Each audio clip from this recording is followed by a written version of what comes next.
Assalomu alaykum Brend Metal obunachilari. Xudo xolasa navbatdagi obyektimizda tomli so'ri qilib berganmiz. Bu so'rimizda Toshkent viloyati Olmaliqqa olib kelib o'rnatganmiz. Bu so'rimizda razmeri 3.10 ga 3.30 bo'lgan.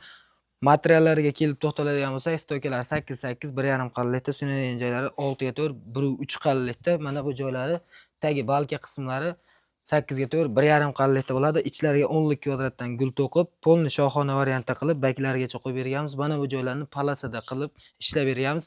Buni yog'ochlariga keladigan bo'lsak, yog'ochi 2 qalinlikda bo'ladi. 4 ta balka ishlaydi. Shuni hisobiga hech qanaqa qiltillashiz, boshqasiz bo'ladi. Polni samarayzlab totib berganmiz. Xudo xolasa ishimizga garantiya, kafolatlarni beramiz. Bitta bleskisiga ham ahamiyat berib o'tib ketsalang, xudo xolasa bleskisi hamma yo'g'i pollargacha laklab berganmiz. Bu so'rimizni tom qismlarini ham polni bitkazib, patologga tayyor qilib berganmiz. Patologni qildiradilar, xudo xolasa ishlar bitadi. Narxiga kelib to'xtaladigan bo'lsak, narxi 22 million bo'ladi. Vodiy va Toshkent bo'ylab o'rnatib beramiz. Boshqa viloyatlarga dastavkamiz kelishilgan holatda qilib beramiz. Bundan tashqari so'ri, darvoza, kachaylar, kazero hamma ishlarni bitkazib beramiz. Aloqaga chiqinglar, xudo xolasa qilib beramiz.